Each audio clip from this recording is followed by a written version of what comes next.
Good evening, ladies and gentlemen, and welcome to this Monday, October 24th, 2011 edition of Infowars Nightly News. I'm Aaron Dykes sitting in. Alex will be back later after he is done with his assignment. Now, coming up on the show, we have a guest. That's Mark Morano from the Climate Depot, and he's going to break down the ever-crumbling official lies about global warming, a scientific hoax that's been pushed for carbon taxes, and so much more. He's going to show you just further evidence that it's always been a lie.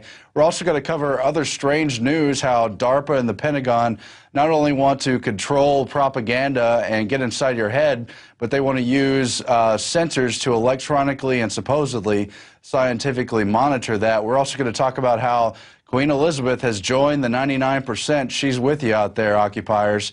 And other news, too. But in the first segment, we're going to cover the geopolitical field. In the wake of Colonel Gaddafi's death, there are other countries, of course, on the hit list. Now, you know about the Arab Spring, and hopefully you've heard about all the Western backing, the secret, subtle influences. There's real tensions going on in the Middle East, people really upset over economic and other issues. But at the same time, you do have some very bad players shaping things to come in the region, and Syria has been told that it's next. Among other voices promoting the new talking point is Florida Senator Mark Rubio, who's told Assad that he's next. Quote, if you look at the leaders of Syria, you're looking at today's events, that is Gaddafi's death, as a preview of what your future may hold. Others have repeated this talking point as well. Syrian opposition activist in exile Omar al-Muqdaq told the Middle East dictators they should pay close attention to the fate of Libya's Muammar Gaddafi, basically a threat to these dictators and an indicator that the hit list does roll on in spite of politics, in spite of economic problems and everything. And joining that chorus, repeating this meme that Syria is next as they forge a path to Iran in the ender part of the game, is Senator John McCain, who ran for president. He says the prospect of military options in Syria should be kept open.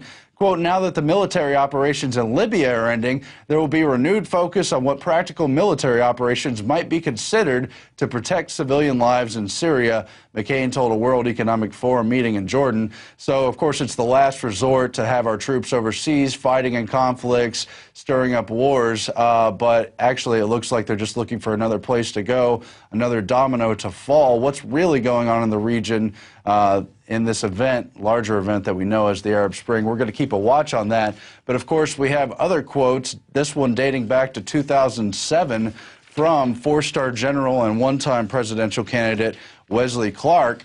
Now, we have a clip coming up in just a moment where he talks about a memo he saw. He was briefed on a classified memo back only a few days after 9/11, when people at the Pentagon, including Paul Wolfowitz, told him that there would be a war with Iraq, no need for a reason, and further disclosed that there was a hit list of 7 countries they wanted to target within 7 years.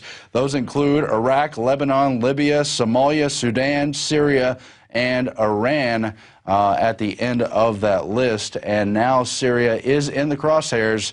We really hope that war doesn't happen. Let's play that clip now.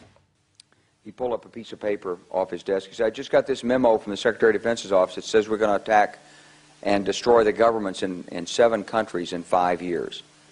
We're going to start with Iraq, and then we're going to move to Syria, Lebanon, Libya, Somalia, Sudan, and Iran. I said, 7 countries in 5 years. I said, is that a classified memo? He said, yes, sir. I said, well, don't show it to me. He was about to show it to me. He said, because I want to talk about it. And I sat on this information for a long time, for about 6 or 8 months. I was so stunned by this, I couldn't begin to talk about it. And I couldn't believe it would really be true, but that's actually what happened. So we're told we all need to support democracy in the Middle East. We're told that the Arab Spring uprisings are spontaneous, that it's just, this democratic, pro-people's movement. But really, there's a hit list. They have the countries. They have to rotate the dictators every so often. Really, these dictators aren't good people either, but basically they are all one-time Western partners. They're pretty much all military-trained assets in one form or another, just more of the Hegelian dialectic to keep the rest of the region in conflict. Now, going back to Senator McCain, not only does he call for military options in Syria, but actually tries to make the argument that the people there want military intervention, that they want U.S. troops fighting wars in their region there in Syria. Let's play those clips now. As I travel across this region, I have met with heads of state and young democratic activists, business leaders and military officers and many others. And nearly every single one of them does not want wants more leadership, American leadership, not less. Yes, many people in this region may be frustrated or angry with the United States, but it is more likely because they think we are not doing enough to take their side, support their cause, or act in ways consistent with our values. Iran's rulers would be wise to heed a similar counsel.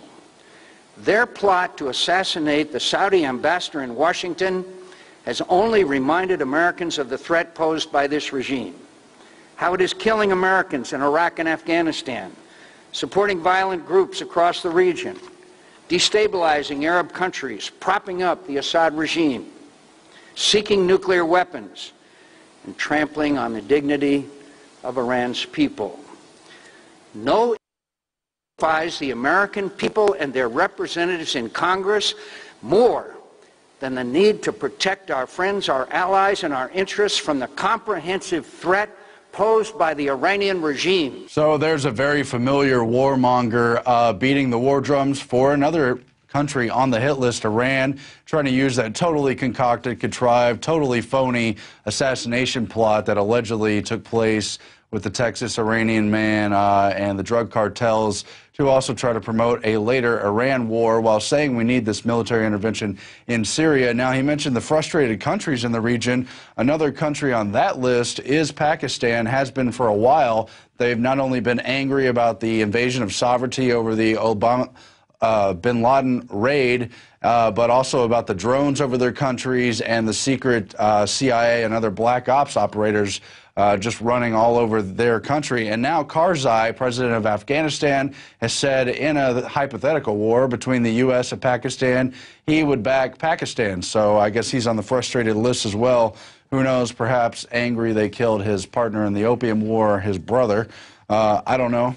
And something else to watch as World War III, unfortunately, continues to boil up and hopefully doesn't come to a head. In financial news, they are using the larger economic crisis and in particular the situation with Greece to call for more powers.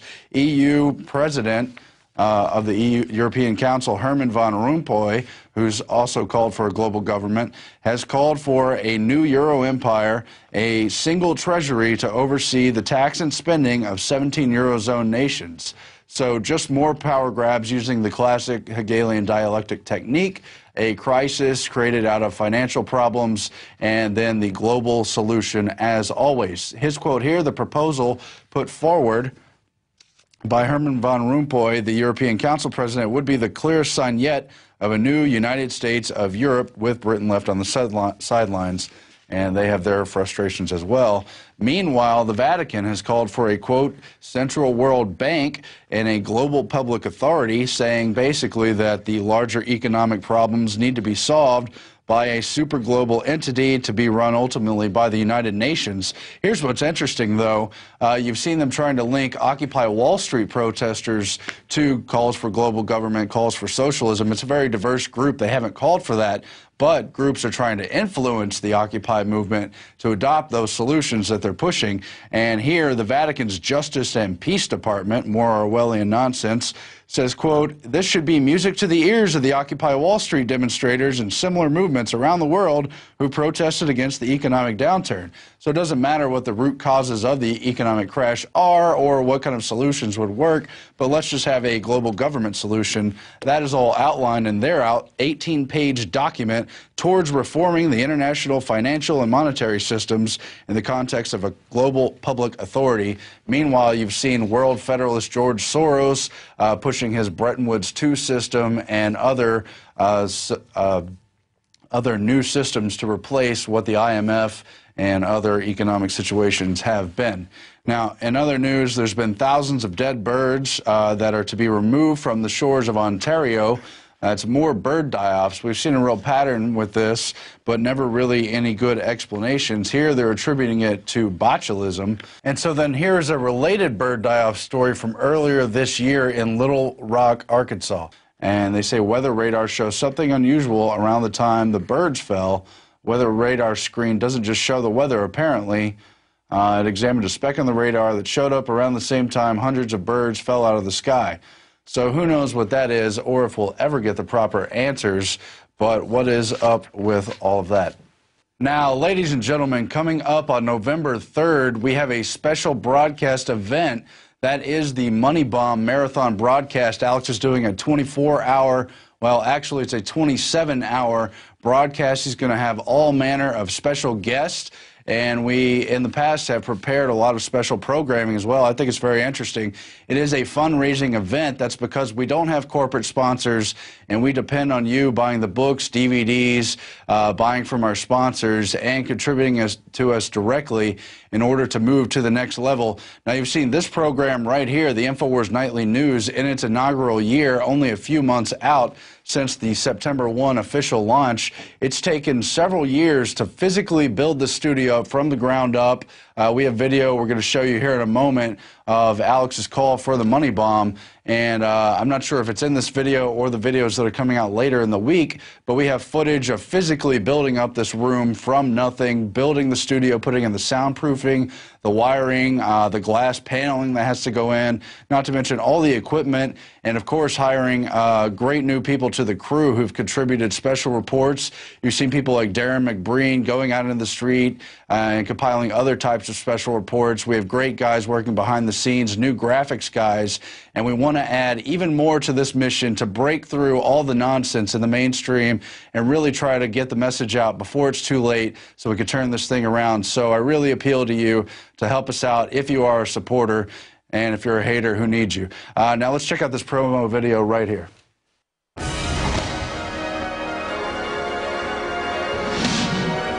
Our mission at Infowars.com is to audit the Fed, abolish the Fed, restore the Constitution, abolish the TSA, restore the Second Amendment, restore the Constitution, restore the Republic.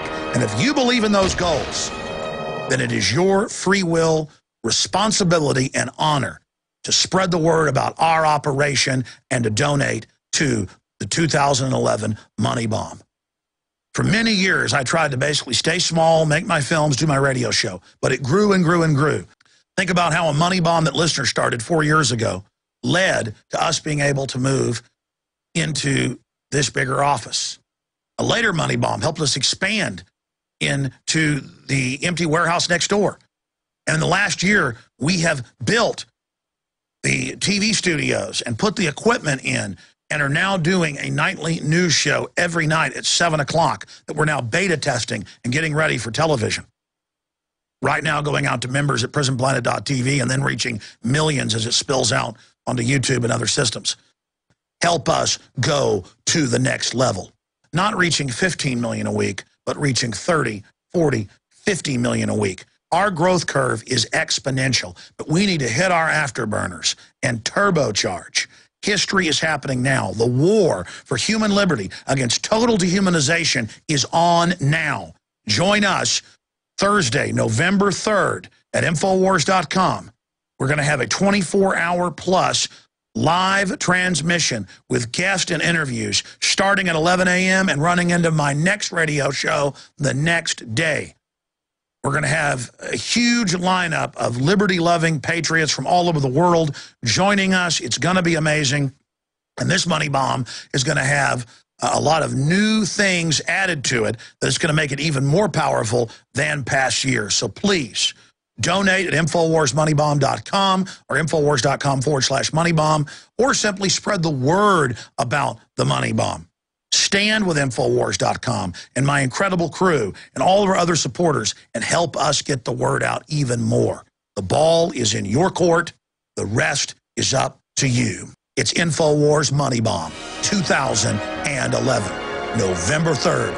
It kicks off 11 a.m. Visit the website at InfoWarsMoneyBomb.com, Infowars.com/moneybomb.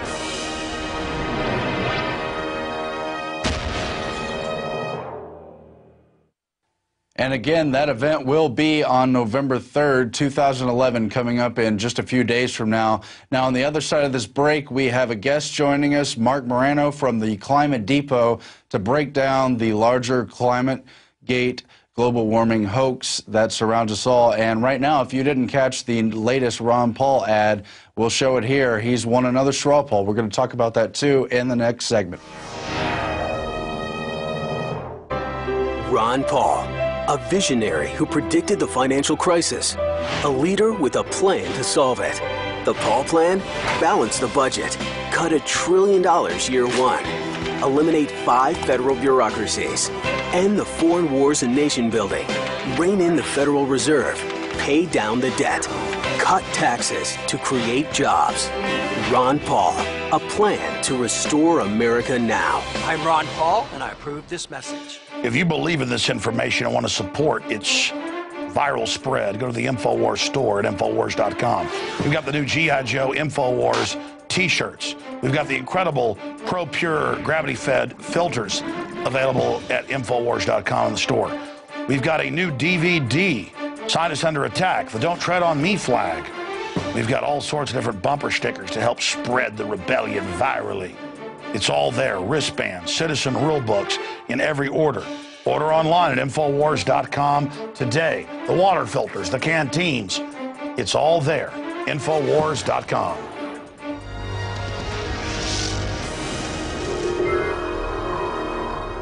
And we are back from break on this Infowars Nightly News broadcast. Again, I'm Aaron Dykes. Now we have more news ahead. There was a terror drill at Walcott High School, that's in Connecticut, and they hypothesized an intruder in the building, and they have certain procedures they follow. But wait, the police took the opportunity to conduct a drug search of the lockers and the parking lot while the students were on lockdown in their classroom, using one excuse to invade privacy of the other kind. Now, basically, they've asserted there's no Fourth Amendment in public schools. That's what you get at these indoctrination centers. And even the teachers were not informed, according to this article in the Republican American. In other news, DARPA, the Pentagon's research arm, hopes to master propaganda. Wired magazine reports that the government is already trying to control the message, so why not have science do it in a systematic way, said a researcher familiar with the project. Now, what they're talking about here is a system which, on the surface, sounds like sci-tech hokum, but they say they want to take narratives and make them quantitatively analyzable in a rigorous, transparent, and repeatable fashion. The idea is to detect terrorists who've been indoctrinated by propaganda. And this is going to be a long study under the name of narrative networks. They even have job listings linked in the article and the synopsis of the research, if you can call it research. And what they want to do is identify groups who are vulnerable to terrorist recruiting tactics, or so they say, and they want to learn to counter the message. But really, they go on to admit what they want to do in part is track social movements. And they say the first 18-month phase of the study, researchers would look at how stories infiltrate social networks and alter our brain circuits, leading to political radicalization. Now, if there were terrorists under every bed, maybe somehow this would be a good idea. But here in reality, it's about the most Orwellian thing I've ever heard. In fact, George Orwell wrote that the last free space remaining under the 1984 system was those few cubic inches inside the brain.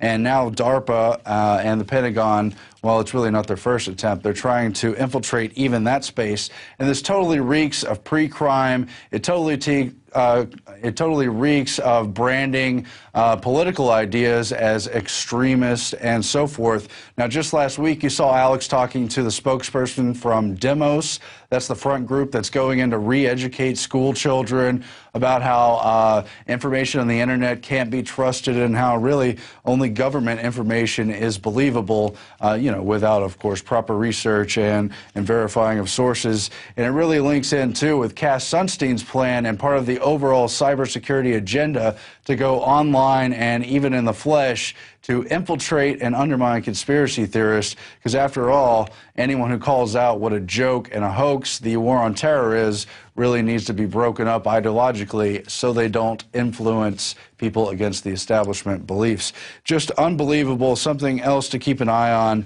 New technology the Pentagon says they're wasting money on in the midst of this budget crisis. Very interesting. In other news, Ron Paul wins another straw poll in the major state of Ohio, which has always been an important state for general elections. The Texas Republican continues to trail former Mitt Romney in national polls, but he's won this straw poll with 53% of Ohio Republicans.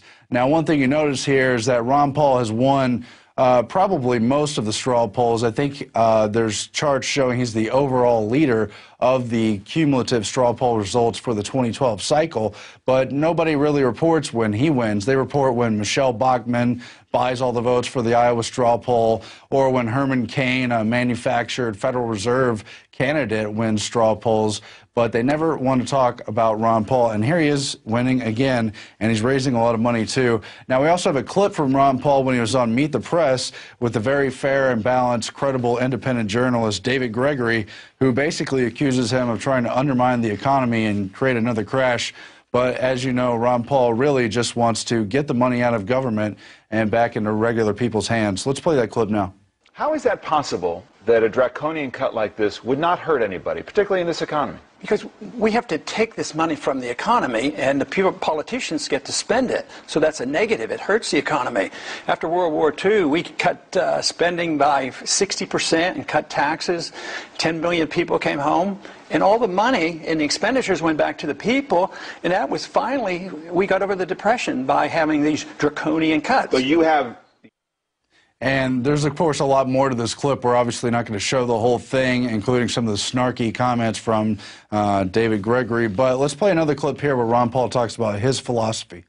The question I ask myself is, what should the role of government be? And I've come down to the conclusion that it shouldn't be that we're the policemen of the world and we have this runaway entitlement spending.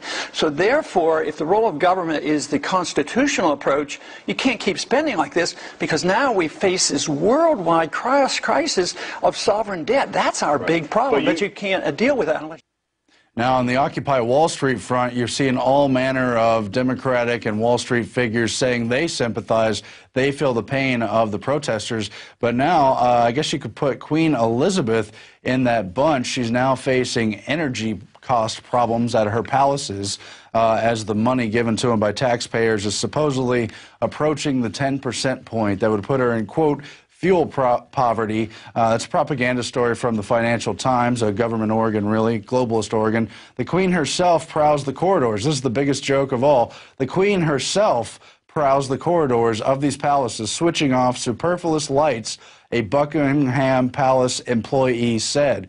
The royal accounts show the Queen electricity and gas bill was $2.2 million, a £2.2 million pound electricity and gas bill in 2010 to 11, or 6.9% of the monarch's total income. That is, of course, just her government income. She makes much, much more as one of the world's largest landowners. She also makes a lot of money in underhanded deals and other stuff as well, but that's another matter. But I guess you could say she feels the pain. She's one of the 99%.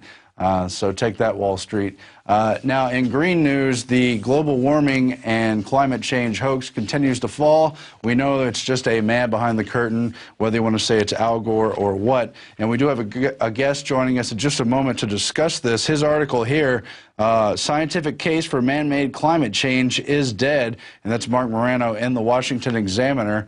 We also have The Hill. Study finds no evidence that climate change caused more severe flooding. A new study conducted by federal scientists found no evidence that climate change has caused more severe flooding in the U.S. during the last century, despite what we've been told the science is settled and the rest of it. There's also, from the Climate Depot, a story about MIT's Richard Lindzen and physicist David Douglas, who say Mueller's findings on warming are nothing remarkable. The best study does not alter ClimateGate's serious breaches of ethics. And again, it's the argument that just because there's been a warming trend, somehow that's due to man-made CO2 output. Just totally ridiculous. We're going to get into that and a whole lot more in this interview in just a moment. And there's also the big freeze that Britain is expecting with snow starting in October. This is expected to be the biggest freeze in 100 years. And in other news, we turn now to Mark Morano of the Climate Depot. He runs that website, which covers the global warming and climate change fraud and hoax. He's also formerly on the U.S. Senate Committee for Environmental and Public Works. He's been in other news and media as well. Mark, thanks for joining us. Thank you. Happy to be here. Yeah, so there's a lot breaking down from this big fraud on global warming then. Yes, there is. This is a shocking from Monday. We're only one day into the work week, and we have just an incredible amount of developments coming down the pike today. The federal government has announced that there's no connection with U.S. floods and man-made global warming going back more than 100 years. And even more shocking than that, there actually is a connection, and it's actually the more CO2 there is, and the more global warming they allege, the less floods we're having. They're not finding any trends. Today I posted a teaser to the full report that we're going to be coming out with at Climate Depot. From A to Z, the case for man-made global warming fears has collapsed. And we're talking about Mother Nature leaving egg on the faces of the promoters of man-made global warming. And we start with the Antarctic, which has been at or near record sea ice extent, showing as a whole it's actually, depending on how you look at it, it's cooling and it's actually gaining ice. The Arctic, which has not reached the low point it had in 2007, which was only a 30-year low point. Sea level, which people were warning, Al Gore's film showed half of Florida underwater. Sea level, far from accelerating, has actually dropped. NASA said there's been a 2-year drop, and now the European Space Agency says sea levels are about the same level they were in 2004 currently. Mount Kilimanjaro, which Al Gore spent time in his film talking about the snows of Kilimanjaro would be no more. That has now been gaining ice and snow, defying Al Gore. Malaria, massive drops in malaria rates, contrary to global warming. Cholera, the same thing. And if you get into ocean heat content failing to warm as they predicted. Global temperatures, satellite records showed 1998 still the high point in temperatures, and we've remained steady or cooled. Many scientists predicting coming global cooling. They're predicting a horror winter in the U.S. this year. In Europe this year, and the U.S. is going to have its coldest winter in a decade.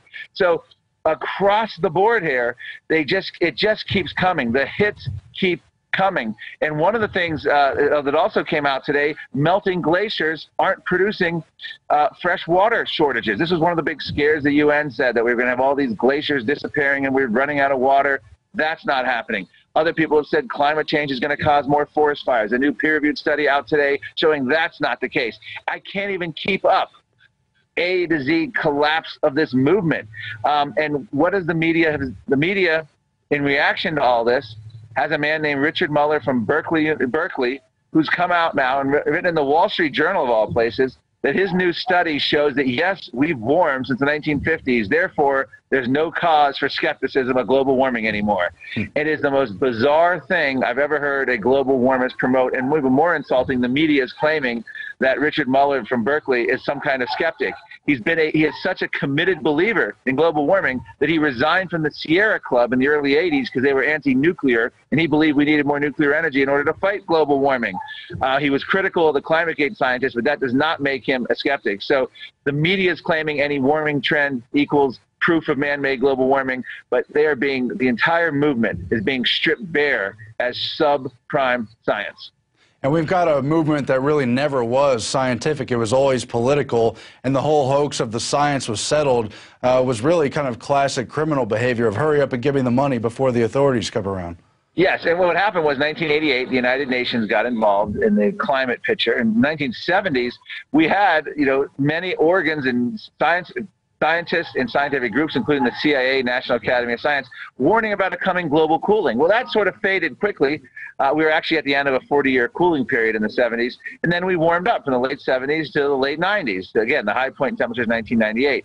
So they switched gears, and you can literally find where they talk about droughts, floods, tipping points.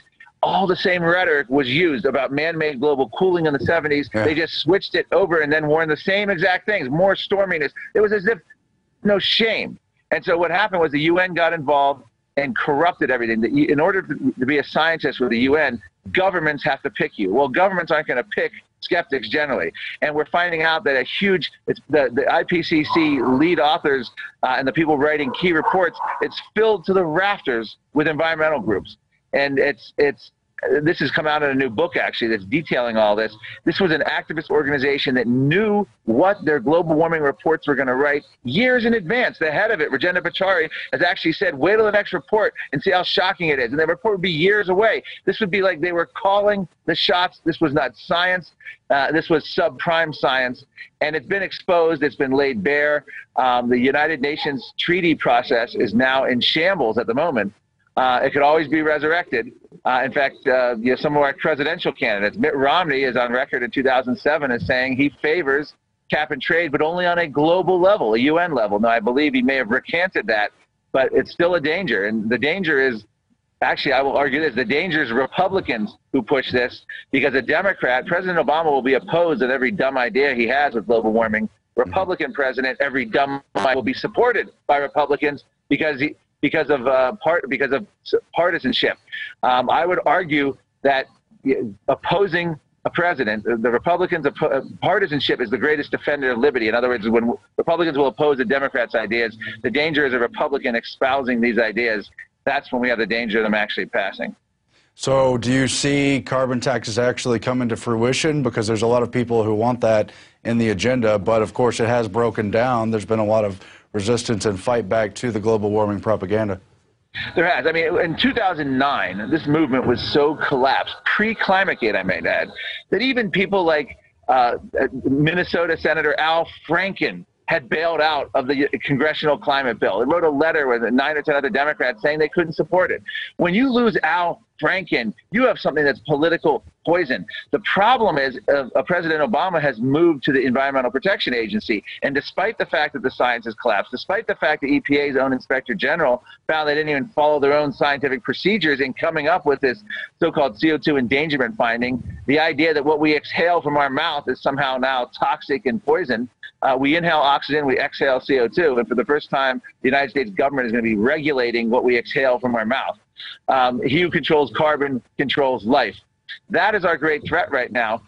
Even President Romney has said he opposes all this now, but the problem is he was so deeply involved in this. He had John Holdren as one of his advisors in Massachusetts when Romney was on his global warming kick. And he also had several key Obama appointments from Obama's EPA that were surrounding Romney at the time as well. So it's very scary to look at that, because a Republican pushing this stuff will be very successful. President Obama, with a split Congress, will be very unsuccessful, most likely. And so voters have to consider that when they choose who their nominee is going to be. So just for the viewers who may not be following the name game here, you're talking about John P. Holdren, Obama's global warming and White House czar, who calls for a $4 billion person genocide over overpopulation, and who's experimenting with this geoengineering in the atmosphere over global warming. We have Romney of Romney Care now kind of working also with the global warming people. Yes, and Romney's denying it now, but just keep in mind, Romney reiterated his belief in man-made global warming science. We had the absurd and surreal spectacle this past summer of Al Gore criticizing President Obama for not doing enough on global warming and taking time out to single out only one Republican, Mitt Romney, for his belief in man-made global warming. So Romney is the only Republican to have gotten an endorsement of sorts from Al Gore. Well, Al Gore is unhappy with President Obama. So that's a shocking development right there, which the media hasn't reported, and shockingly, the other Republican candidates haven't reported. Why hasn't Ron Paul brought this up? Why hasn't Rick Perry brought this up? Romney is getting a free ride in these debates. John Holdren was partnered up with Paul Ehrlich. Paul Ehrlich proposed forced sterilization agents in our drinking water in the 1960s and 70s. John Holdren opposed the agricultural revolution of Norman Borlaug, who won a Nobel Prize because he fed billions of people. John Holdren opposed it because he didn't want the earth to hold that many people. John Holdren said one of the hazards of a free society is energy that's too cheap. This man has been wrong about overpopulation. He's been wrong about global warming. He's embarrassed himself on global warming. John Holdren, Obama's alleged science czar, has come out and warned of the loss of winter ice in the Arctic. And you can't find an alarmist scientist in Al Gore to come out and make that claim. He's making bizarre claims that aren't even supported by his fellow ideologues. So this is a man Romney needs to denounce. But again, not a single Republican has brought this up in a high-profile debate at any rate. And it's stunning to me that Romney is coasting to the nomination. Yeah, he's really worthy of more scrutiny. Now, you mentioned in the opening how there's record winters, what they're calling a horror winter in Europe, one of the coldest winters of the decade in the U.S. expected. What is that going to do when they try to push this propaganda in the winter season? Well, skeptics have to be a little careful. We can't use, we can't say every snowstorm is proof that there is no global warming, but we don't really do that. We usually have fun with it. We point out that there's record snow because it's the global warmists who've come out originally. We had people in East Anglia, the ClimateGate University, actually say a few years ago that the snows are a thing of the past, that children, and we had the New York Times columnist saying children won't know what sledding is. So it is always fun when we have record snow and cold to point that out. But of course, Al Gore, global warming alarmist, New York Times, don't skip a beat. They come out immediately and say, well, this is consistent with man-made global warming. The extremes are going to be much worse. Snow is expected. But if you go back to Al Gore's 2006 film, Al Gore doesn't once warn of record snowfalls, blizzards, and increased and record cold winters ahead. He warned of global warming. But this is their ability to shift on a dime because none of the science has gone their way. So they're panicking, and they're now looking. This is akin to medieval witchcraft. They're basically telling Americans now that Al Gore has 24 hours of climate reality, which he had about a month ago now.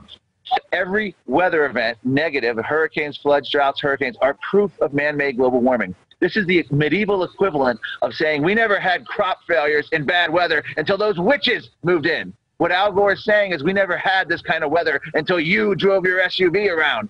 This is not science. This is astrology at its basest level. And there are real human sacrifices today. The Obama administration is helping prevent coal-fired power plants in Africa based on environmental concerns, on global warming concerns. India has told the UN to stop pressuring them to sign on to these emission-limiting treaties because 40% of their residents don't have running water and electricity. In Africa, the country of Chad, they banned cooking by charcoal and leading to, quote, desperate families, unquote, because of global warming concerns. This is a perverse reality where white wealthy Westerners are telling poor people of color, 1.6 billion people estimated who don't have running water and electricity in Africa, South America, Asia, that they can't have what we have. And that is where I think the greatest immorality of this entire movement is. Instead of promoting development, instead of promoting economic growth, we have global warmist activists calling for planned recessions to try to prevent global warming.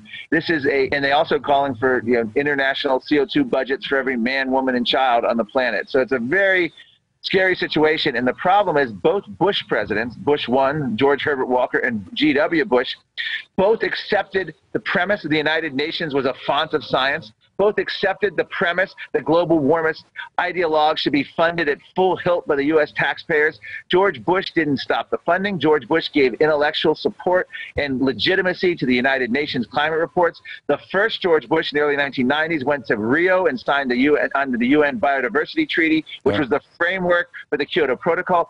What I'm getting at here is Obama has virtually done nothing on environment and climate, comparatively speaking, in his 4 years. Well, I think we know it is all political, and we do thank you for joining us. We'll keep an eye on that, and I think it's obviously a continuing agenda, despite the presidents on either side of the spectrum as well. Mark Morano, ClimateDepot.com. Thank you very much. Thank you. Ladies and gentlemen, that is the Infowars Nightly News for tonight, Monday, October 24th. Tomorrow, Mike Adams. Wednesday, Alex Jones returns from his trip out to the West to do TV work. He'll be back. Stay with us and help support Infowars Nightly News. Spread the word to your friends, family, and contacts. November 3rd, 2011, Infowars Money Bomb. Good night.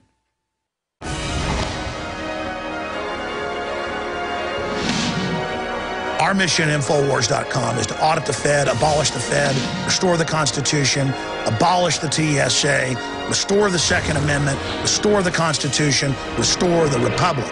And if you believe in those goals, then it is your free will, responsibility, and honor to spread the word about our operation and to donate to the 2011 Money Bomb. For many years, I tried to basically stay small, make my films, do my radio show, but it grew and grew and grew.